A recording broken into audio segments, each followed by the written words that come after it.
scale-ups, it's so important to find a minimal viable product or an MVP, right? Americans like buying from Americans. That's just a fact of life. Right product, wrong place. That little thing made me realize how important is language. If you can't sell it, then who can? The people that are behind you don't own your business. When it's time to move on, move on. Welcome to the podcast From Cold to Close. My name is Saeed and I'm the founder here at SRC Growth Partner, a growth company that works with professional services firms from around the world to increase their revenue and profitability by acquiring new clients.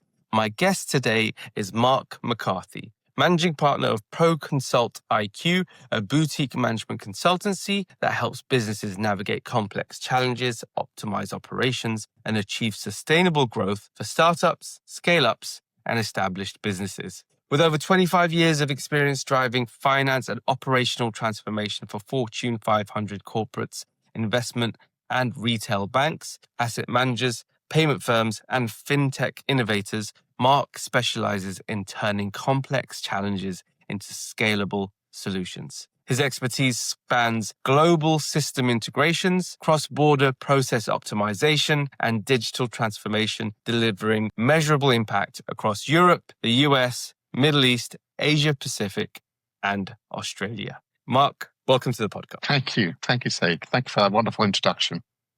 No worries at all. I always like to introduce my guests, but I always think that when I introduce them, I take away from the opportunity for you to introduce yourself.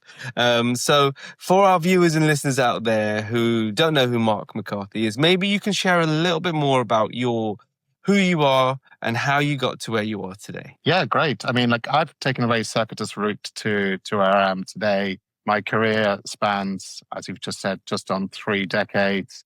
I have worked for government agencies. I've worked for NGOs. I joined the banking world in the year 2000. I was in banking for 15 years before I started working for B2B SaaS software vendors, which really opened my eyes up in terms of how smaller businesses operate, how you have to be hands-on, and what it really takes to grow a business. So, the companies I've kind of been in senior management in have all been, in that startup arrangement and then going into the scale up and beyond kind of realm. And so for the past nearly year and a half, I've been working as a consultant to companies, particularly in the B2B software space, but also beyond, in helping them with their commercial activities, marketing, partnership programs, all of the different elements that you need to do to really get your business growing and go beyond. Because I don't know why, but a lot of companies start out, a couple of software engineers get together, have a great idea, fix something, build something, and they think that's it, that the world's their oyster thereafter because their system that they've built is so fantastic. Well, it takes a village. It really does. And you really need to sharpen the organization around that core concept. Yes, you've built something that's really valuable, but you need to take it to market and you need to grow that market and you need to find ways. And you have to be very innovative if you're a very small company as well to really get traction and look bigger than you are and really get that next big client, right? And you need to have focus in that. So that's what I do. I help organizations who are, at the beginning of their life cycle or a few years in, who really want to grow. They've got a bit of a customer base, but they really want to grow. So that's where I go. And what I'm leaning there on is very much, project management discipline that I kind of spent 15 years doing in banks with the professional acumen that I've come to develop, having worked with SaaS vendors. When you work in a senior management capacity, you have to build confidence in the organization. And particularly when you're at the tip of the spear in sales and the commercial elements, everything you do has to, it represents the company. And therefore, the company has to be up to scratch to actually deliver the things that you're out there promising, your potential clients. So that's what I help organizations do, is really build that element out and add more value to their organization. I think it's such especially in the realms of startups and scale-ups, it's so important to find a minimal viable product or an MVP, right? And an understanding where to find market and what you need to do to be able to, once you do that, how to then scale and go, okay, well, we found what we need to do. Talk to me about your experience with your clients and how you've been able to help startups achieve that across the board? Yeah, so there's different routes to market, right? And the first is you splash some cash, and quite a few entrepreneurs come along and have a few bucks that they will really want to invest into their product and really take it to market. If you've got that, then obviously, try to build out a business development team. The people that actually go to the coalface, do the cold calling, do the cold emailing, do all that hard grunt work. People who have an ability, a tough skin to take rejection and just plod on. If you invest in that, the rest will follow. You do not need to have people who can manage complex sales or complex contractual structures with your customers. For that, you can outsource that to other people, or you can learn that yourself. But, not all of us have the ability to pick up the phone and just continuously hammer away and find customers. The next route to market that I help a lot of companies with, particularly those that want to maybe expand a little bit further afield, that could be, local geography versus regional geography, or that could be an international way of looking at the world. And you do that through partners, basically franchising out part of your work. You compensate consultants like myself who might come along and say, okay, well, you've got a great product. I wouldn't mind working with you and promote your product to people I know, for a small referral fee. So for quite a cheap cost, you can actually achieve that. Another route, coming back to the BDMs, to the BDs, business development side of things, you can also outsource that. There's also companies out there, depending on how complex your target market's problems are that you're solving, you can easily outsource to a company that works on a per meeting basis or whatever else. So there were various ways of looking at the market. The other thing that I help companies with is marketing strategy and how that interlinks with their sales approach. A lot of companies, particularly those that may be already in a little bit beyond startup mode, they might already have a small marketing team of one or two people and a small sales team. The two end up diverging. So marketing does one set of messaging and the salespeople go and do another set of messaging. It all has to be coherent, right? There's no point having a marketing strategy that's talking about problem A if, the salespeople are selling problem Z issues. So the two have to be intertwined, and you can do that through building a really comprehensive plan for the next quarter. So these are the topics we want to talk about as an organization. This is the strategy. These are the companies that we want to target. So a lot of companies, these startups, they're grabbing every single lead they can, rather than having a structured approach and saying, these are my top 50 companies. I will target these companies. These are my core customers that I would like to have. And therefore, I'm going to do everything I can to win these customers over. Now, you can deviate from your list, right? That you can do. And you will do. And you will get other inquiries that become leads. But you need to focus on who you're targeting and what message you want to take to that target audience. So these are the kind of activities that I'm helping companies really think about as they go through their growth programs. It's kind of a bit of coaching, a bit of mentoring, sometimes a bit more hands-on than that. I've actually built partner programs, actually implemented partner programs for certain companies.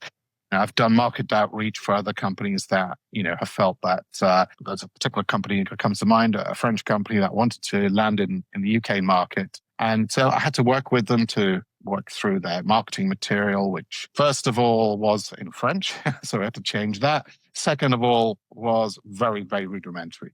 There's no logos. There was no real structure to what they were trying to say, all of these kind of things. So we had to package it up for the UK market because it's a very different market to the French market. It really helped them along that cultural alignment kind of journey. And then I also did the outreach for them. So those are the kind of activities I help companies with. It's really interesting that you talk about the cross-border elements of it, elements of coming to market, because you're right in the sense that if you're going from a French market to the UK market, there are cultural differences and cultural alignments that need to be made for you to even have the right to be able to go into that market and expect any sort of success. Forget about a modicum of success, right? A large amount of success, I should say. Talk to me about that cultural alignment that's required when moving from one jurisdiction to another, or in the very much 2025, markets are becoming more global, or at least we believe they are, primarily because of the access to internet, Zoom, lots of different softwares. And so everyone's saying that the ocean or the market for that they're able to operate in is much bigger. But does that mean that we all have the right to be able to go to every single market? Or what do we need to be thinking about? So most companies go through trial and error. Sure. They try out something and then it doesn't really work, and then they tweak it, and then they tweak it, and then they tweak it. That's another thing I help companies with, is actually building a better strategy to leapfrogging into a new market. And basically, what happened to me in my career is I was working for a bank in Singapore in 2010 to 2012.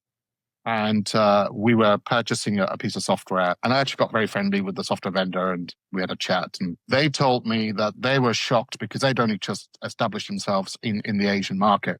And they were shocked to realize that the customer in the APAC region, or the Southeast Asian region in particular, has a very different set of requirements to what we would have here in the West, for example.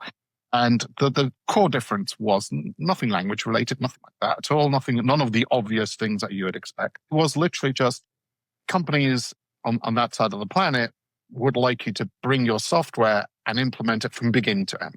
They would like you to bring your consultants along. They would like you to bring your E&Y along. They would like you to do all of the work, rather than just what we typically see with, particularly in the B2B SaaS space, is, someone buys a piece of software, here are my requirements, someone comes along and they implement the system and walk away. There, it's more a case of you own the whole project. We're outsourcing literally the entire project to you, right? So it's a very, very different approach. And that was really an eye-opener for me as well, because I thought, well, that's a very different way of working for another new market. So when I joined a company called Autorec in 2015, which is a Scottish brand who sell reconciliation software in the back office space. And I joined them, and I worked for them as a consultant. And because I traveled a lot leading up to that point privately, I suddenly was thrust into actually managing most of their overseas activities. Very, very early on, I was going all over the world selling their product. So I went from project management to sales, bit of an upshift. But in that, I suddenly then was tasked around about 2018 with taking the company to the US. And, the initial rationale that I think most British firms in particular have is, I will go where the language is the same, the culture is the same, and all that kind of good stuff. So most British firms, when they go for their expansion strategy, will go to one of two places. They will either go to the United States, North America, so the United States and Canada, or they will go to Australia and New Zealand. That's about it, really. Some brave souls will do some other things, but that's kind of it. And immediately, the first thing I said was, let's not just assume we can rock up and just continue the way we were in Britain and just take everything with us across the Atlantic. The United States in particular is a very, very, very different market. Cultural alignment is very different, as we're starting to learn, I think, more and more now. There is, in the US, obviously the usual factors that you need to consider when you're establishing a business in another country. What's my tax situation look like? What's my incorporation situation look like?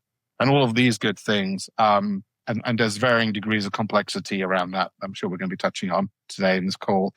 Then on top of that is, well, if we're going to have boots on the ground, typically, a scale up will send their own people to start with, particularly in management positions. Right. So now, I was saying to a Scottish firm, now bear in mind this is a Scottish firm based in Glasgow, where most of my colleagues wore plaid shirts, which oddly enough I am wearing today, had big beards and, looked like lumberjacks, quite frankly.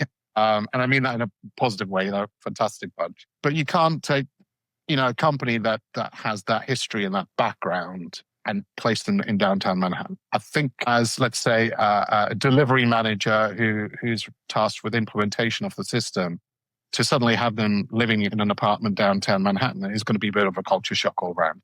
So I think there needs to be degrees of alignment with where you're going and where you come from. So the core considerations I always say when you're choosing a spot for your boots on the ground is, does it culturally align to where you started? There's nothing wrong with having ambitions and wanting to be in Manhattan, but that doesn't have to happen in year one, right? The second thing I would say is the time zone aligned with your expectation. You don't want your staff being up at midnight to deal with calls in San Francisco, for example, which is, 8-hour time difference. Does it have great connectivity?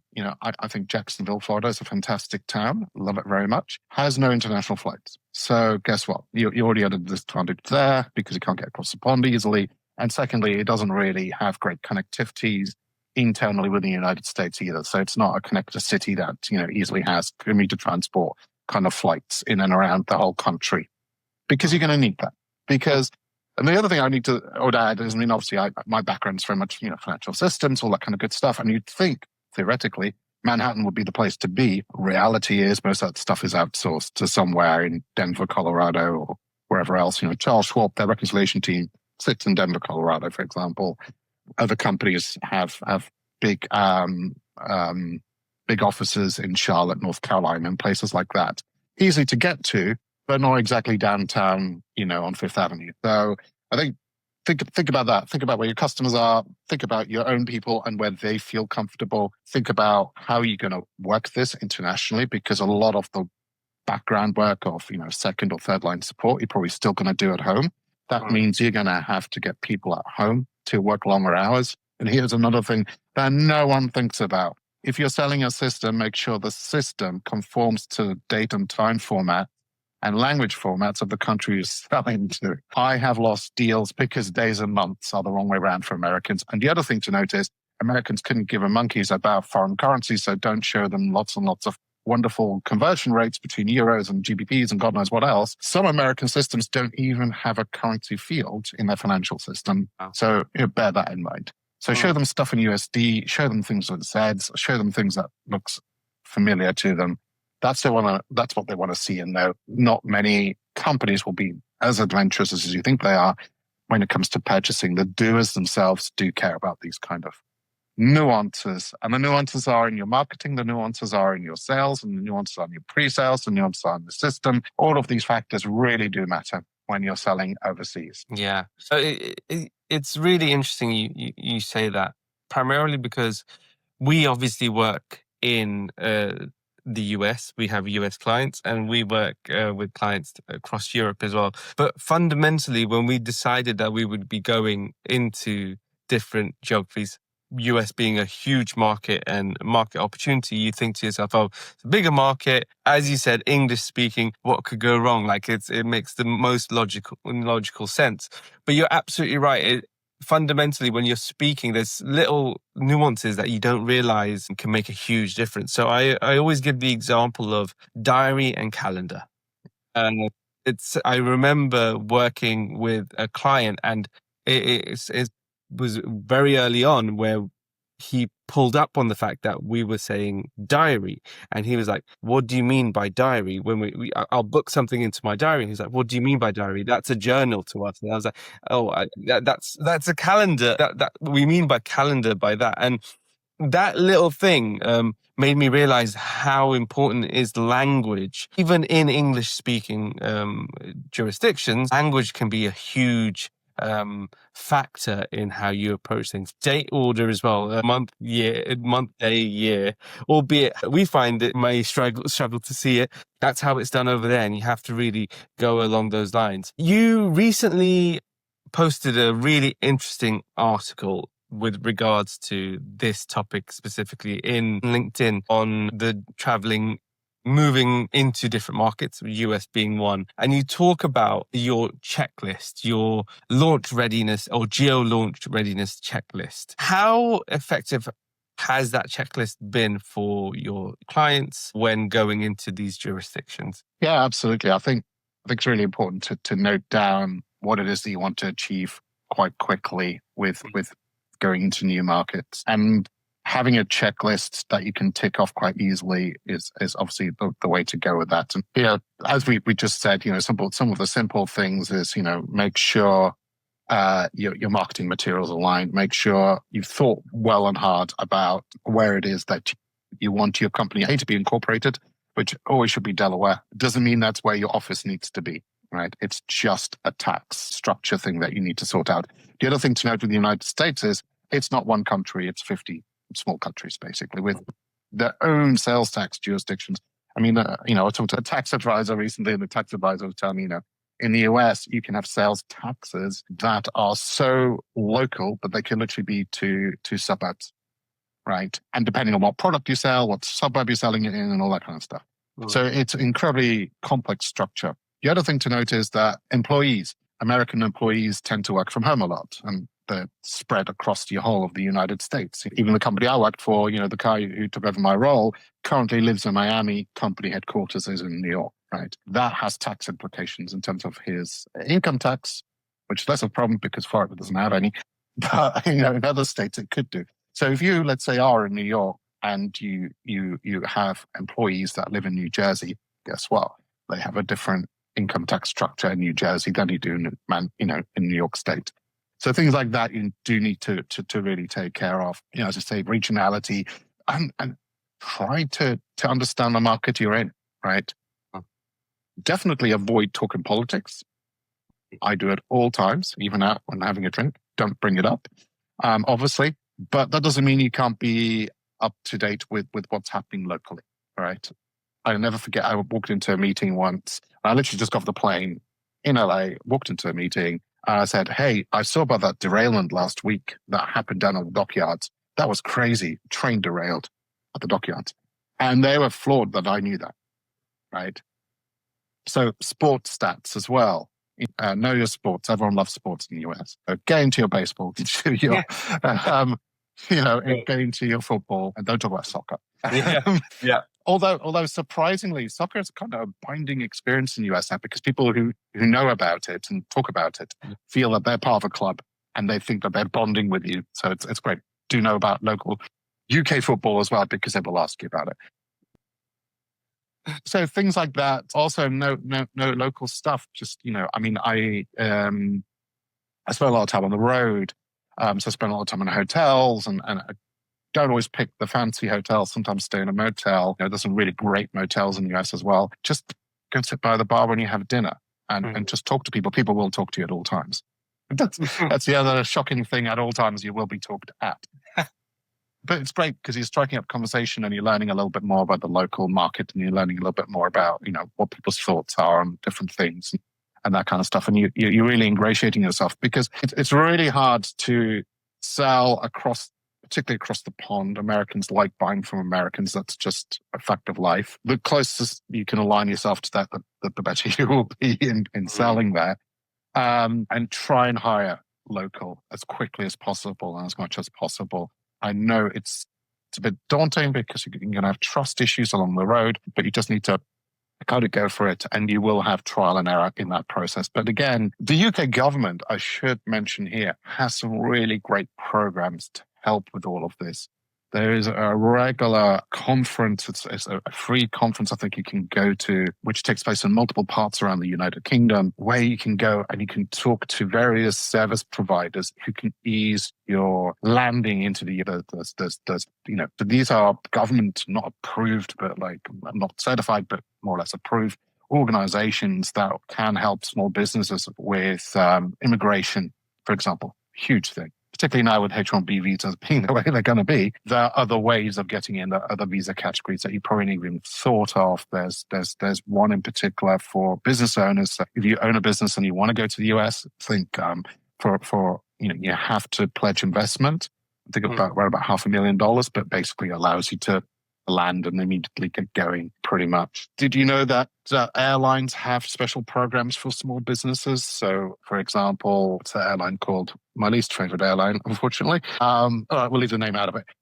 But basically, approach certain airlines. So certain airlines have special programs that they run for small to medium-sized businesses where you can actually prepay and get better deals and get free upgrades and don't get too excited.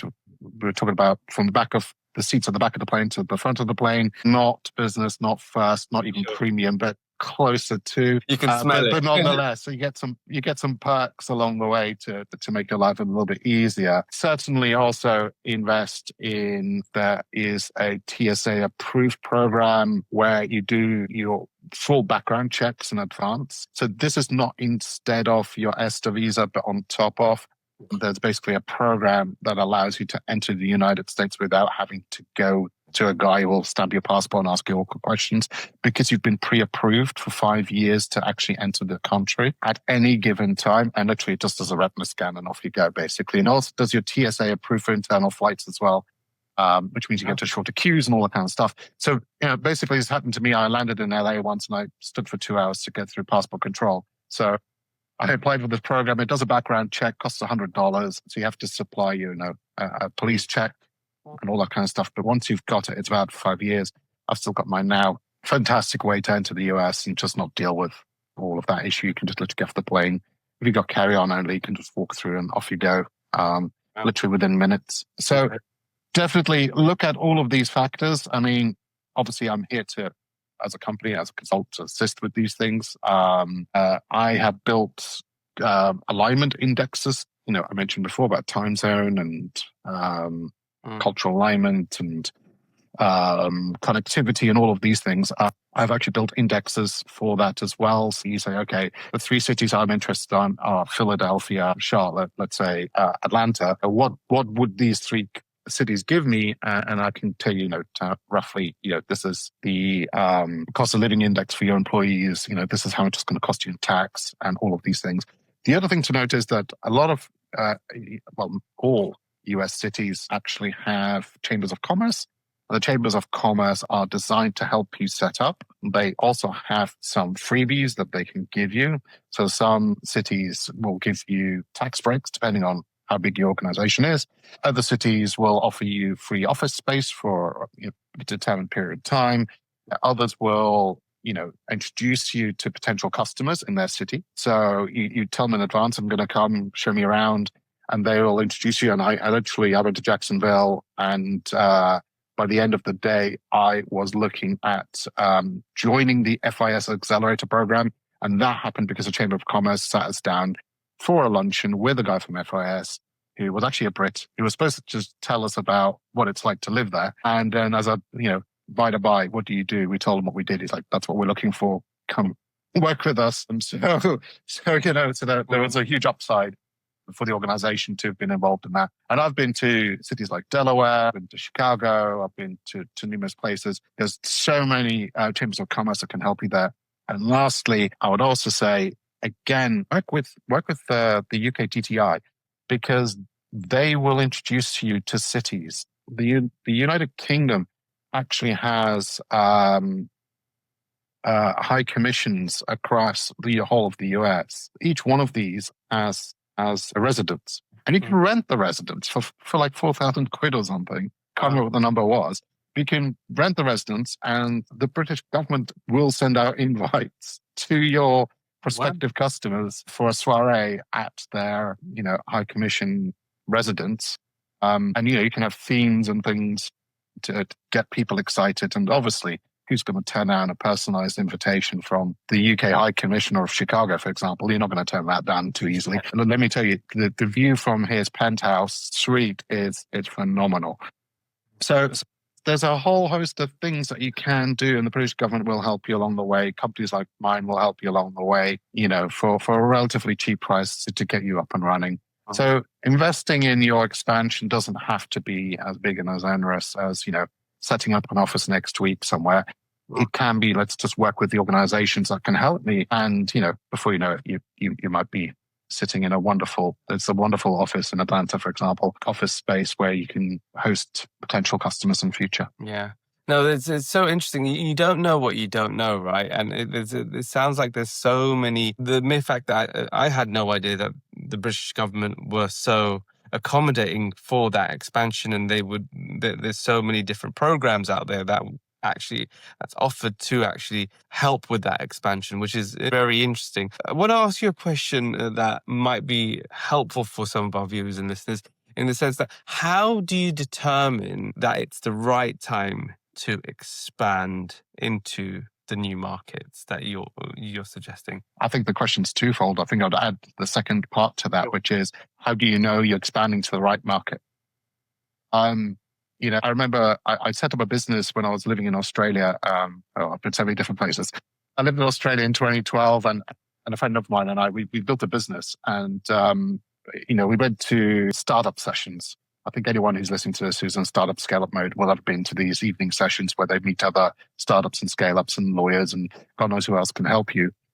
Right. And I was on one of these sessions, and this guy piped up and he was telling he was giving a speech about his success story. And basically, he was a businessman out of Brisbane who invented nothing more fancy than a menu on an iPad, which would allow you to order from the seat of the table you're sitting at. Nothing really super exciting today, but you have to imagine back in 2012, iPads were quite new and the whole process was still quite new. Anyway, the story he was telling is that the business wasn't very successful in Brisbane. No Brisbane business was that interested. But because it was quite an innovative idea, he somehow ended up on a news feature on CNN.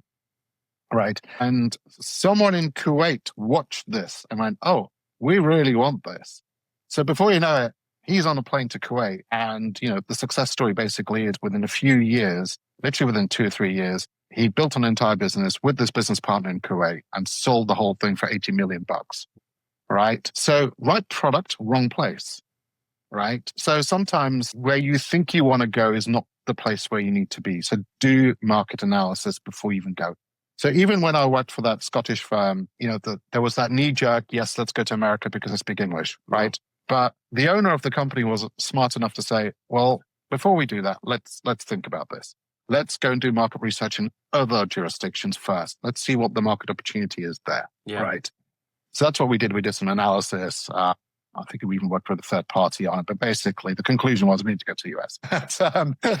But at that time, back to your first question there, it wasn't the right time for the company because we hadn't thought things through yet. The system itself was incredibly rigid. And that was actually one of the factors that made us think, let's not go to Latin America. The system was very rigid. We couldn't change the language. But what we forgot in that analysis was we can't change the date and time formats. So we had a 24-hour clock and we had a European date format, as we just said at the beginning. Never thought of that. We entered the US market. We did really, really well in terms of, lead generation.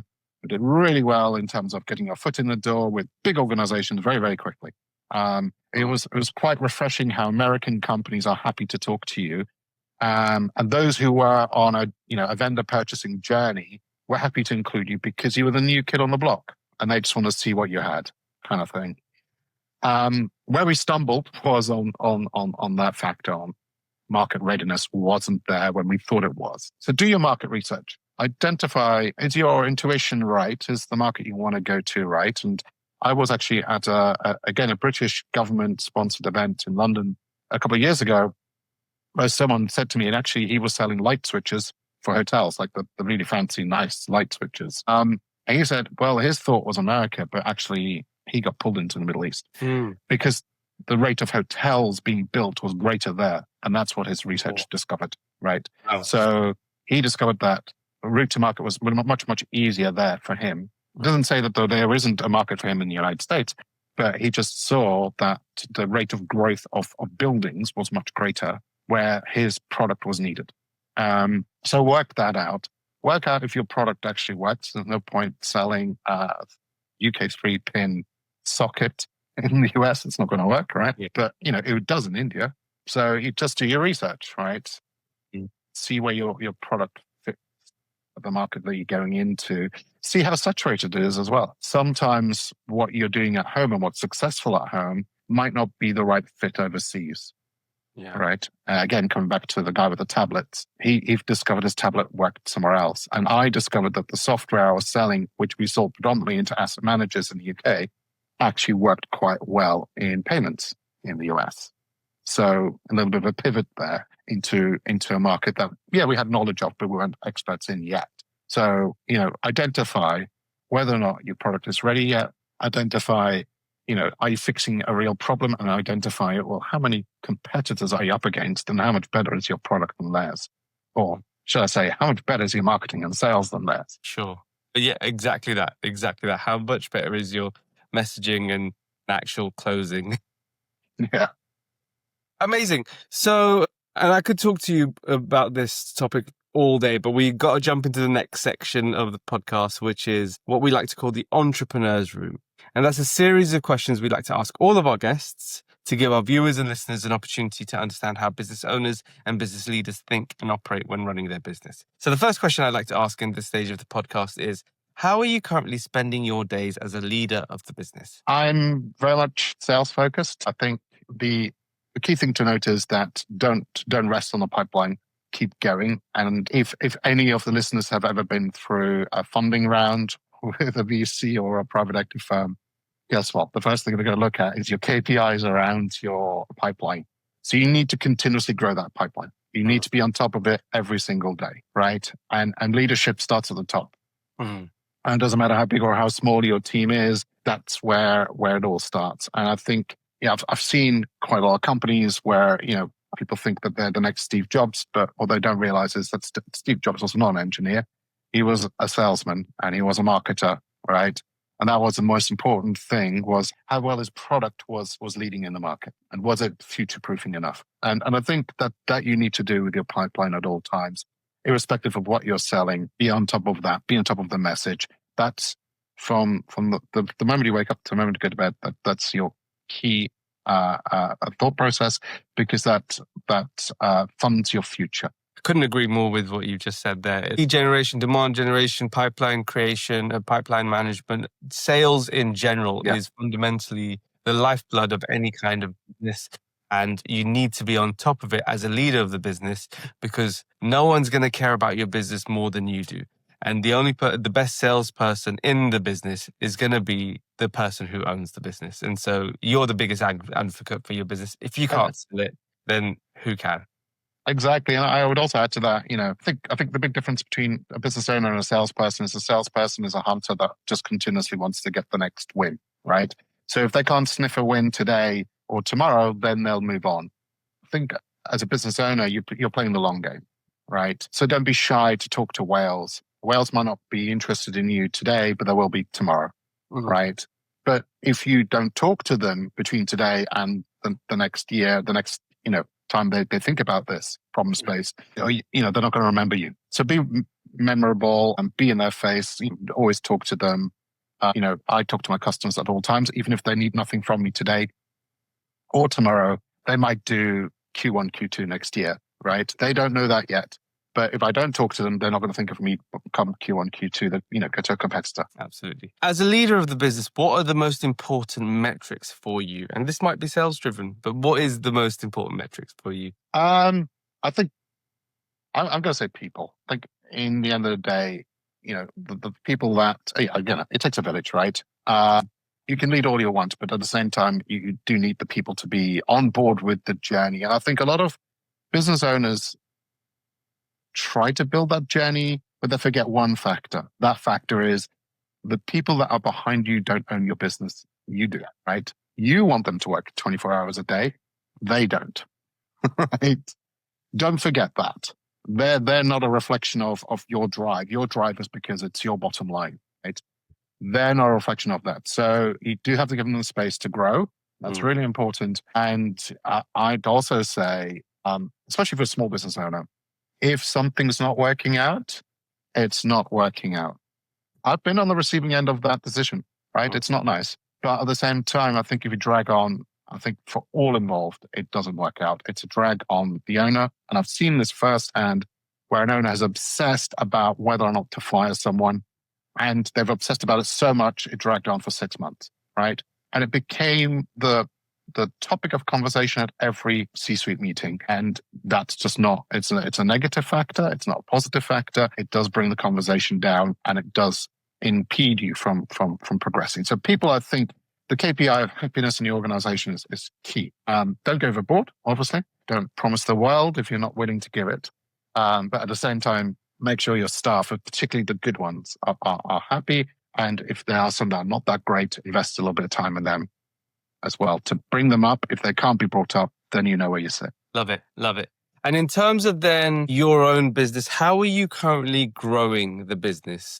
What kind of business development, sales and marketing activities are you doing to grow the business? Yeah, I'm actually undergoing a industry-wide buyer's guide at the moment. So my area of expertise ranges into multiple different things, but I really want to I have two businesses. So the ProConsult piece that we're talking about today is one where I'm continuously dripping blogs and things into LinkedIn, and obviously expanding my network at all times. But I'm also have another business which focuses on financial controls in the back office space. Reconciliations, kind of my other thing that I do, right? And I'm building a buyer's guide in that because I really want to bring that brand out and I really want to push that brand. So what I've asked the top 30 vendors in the world, I've asked them all to do a survey. No one's ever done this before. No one. There are obviously Gartner guides and God knows what else out there, but no one's actually spoken to 30 vendors and said, right, tell me what it is exactly that you do and tell me what you don't do.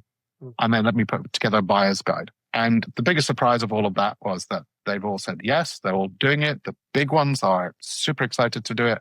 The small ones feel like they finally get a voice. So this comprehensive guide, I think will really put that business, which is called Recon IQ, directly on the map. And I think as a business owner, you really have to be out there at all times. We talked before about sales. Let's talk about networking. Just keep on networking. Make sure people know that you're a bit of a thought leader. I'm a big fan of thought leadership in terms of promoting your business. The thought leadership doesn't have to be my Marc McCarthy's voice. It can be the company's voice, right? But it's showing the way and it's showing it in a light to make your organization look bigger than it is, right? And you can achieve this very simply. You can use ChatGPT if you don't have the expertise, but I recommend to have the expertise, even if it's not your own, or hire go on Fiverr.com and get a copywriter.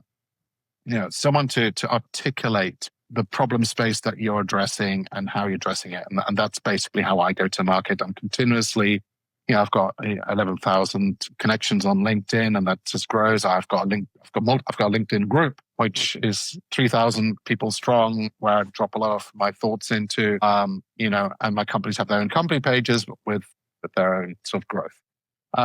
So use everything that's available. Social media is a great way to get messaging out.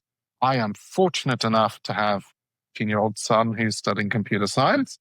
In terms of SEO optimization on my websites and things like that, he's just across it. And if you can't do that, I have another good friend who runs a completely different business to mine altogether. He does decking, but he uses an SEO specialist to get his message out, and his videos are fantastic. So, he recently had a video, I think, of screwing in the nail. I mean, come on, 1.1 million views. That is getting your word out, right? Yeah. So use every opportunity you have to grow. Don't be shy. Be on podcasts like this, right? Talk to people. Absolutely. I absolutely love that. Marc, it's been a phenomenal conversation. You've been a great guest and with some really, really interesting and fascinating insights. I like to end every single podcast with the same question. And that is, if you had a magic wand you could wave to solve one business problem, what would that be? Growth. It would be growth. I think we all would love that magic silver bullet that would give us growth instantaneously. It doesn't happen overnight. It just doesn't. It's, as I just said, it's a hard slog. It's building networks. It's building a brand, building a business. It's all of that. Get the right people in early on. And as I said, don't be afraid to move on. And here's a really a bit of a nugget. People tend to hold on to the people around them in their businesses for as long as they can. When your business grows, the business can outgrow you. So it can outgrow everyone else. So be conscious of that, particularly if you go down the private equity VC world of things. Everyone's dispensable. Absolutely everyone, right? That the business becomes more important than the humans in it. So, bear that in mind at all times. Be proud of your business at all times. But when it's time to move on, move on. Don't have too much of an attachment to it. And I think that's a great way. That's a great place to end it, Marc. It's been great having you, Marc. You've been phenomenal. For all those out there that might want to reach out to you, want to speak to you, where would they go? How would they find you? Yeah, go to ProConsult IQ.com or obviously on LinkedIn, Marc Paul McCarthy. There's literally about 20 Marc McCarthys in the world. It's Marc spelled with a C. That helps somewhat. And I'm typically at the top of that list of searches. I say typically, maybe I've slipped recently. By the way, all the other Marc McCarthys that exist in the world are fantastic people as well. And oddly enough, most of them are in a similar sort of industry. Typical Marc. Awesome. Well, thank you very much again, Marc. It's been an absolute pleasure. Thank you so much, Saeed.